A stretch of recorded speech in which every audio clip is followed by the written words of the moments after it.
15 metre अंतरावर कारवाई करण्यात आली। राजकीय कार्यकर्त्यांची अतिक्रमणे या भागात असल्यानं मोठा पोलीस बंदोबस्त आणि खुद्द तहसीलदार प्रशांत बेडसे व प्रांत अनिल दौंडे, चाकणचे मुख्याधिकारी अंकुश जाधव आणि पोलीस अधिकारी कारवाई प्रसंगी ठाण मांडून होते। माणिक चौकात प्रत्यक्ष कारवाई सुरू असलेल्या ठिकाणापासून आडबाजूला उभे असलेल्या प्रांत अनिल दौंडे यांना पत्रकारांनी नेमकी किती कारवाई प्रस्तावित आहे याबाबत विचारणा केली असता त्यांनी संबंधित अधिकाऱ्यांना विचारून सांगतो अशी सारवासारव करत यावर काहीही बोलण्याचे टाळले। भाजपचे जिल्हा उपाध्यक्ष कालिदास वाडेकर यांचे माणिक चौकातील दुकानांचे अतिक्रमण मोठ्या बंदोबस्तात रात्री 8च्या सुमारास काढण्यात आले। त्यानंतर सदरची कारवाई अन्यायकारक असल्याचे सांगत थेट जिल्ह्याच्या पालकमंत्र्यांवर या अन्यायकारक कारवाईबाबत कालिदास वाडेकर यांनी आरोप केला। आमचं काय म्हणणे, हा जो शीट नंबर आहे त्यांचा 11 त्याप्रमाणे मोजमाप करावं म्हणून आम्ही सांगितलं होतं। परंतु मोजमाप करताना त्यांनी आता ते मशीन आणले, मशीन पहिली तपासणी केली, 18 मीटर दाखवले। खरं तर 10 मीटर माप टाकलं पाहिजे, पण 15 मीटर टाकले, टाकू द्या।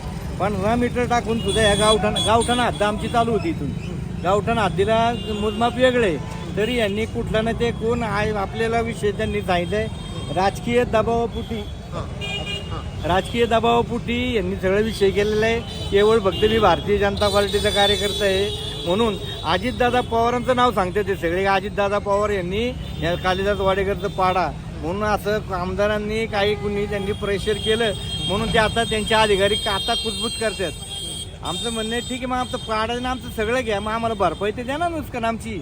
आणि गावठाण हद्द आहे, गावठाण हद्दीत तर तुमच्याकडे कारवाई करायच्या अगोदर तुम्हाला काही नाही नोटीस फक्त अतिक्रमण म्हणून दाखवलं। पण आम्ही त्यांच्या MSRDCच्या अधिकाऱ्यांना मंत्रालयात भेटलो, ते म्हणले तुमच्या जे मोजमाप आहे त्याच्या व्यतिरिक्त आम्ही काही करणार नाही। मग आता 15 मीटरचं मोजमाप होतं, मग तुमचं सेंटर 18 मीटर आहे, 18 मीटर 9 मीटरवर आमचं माप बसते।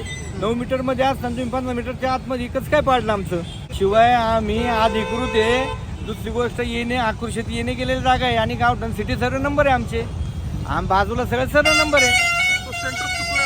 सेंटरच चुकवलं त्यांनी मुद्दाम, यांनी आता भरपाई द्या सगळी।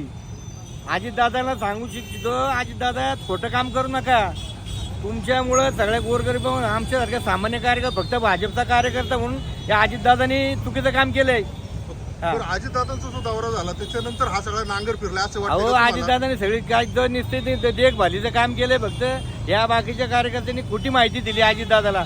आजपर्यंत अजितदादा असंच चुकीचं काम करतंय, हलक्या कानाचं ऐकतंय आणि दुसऱ्या कारवाई करायला लावतंय।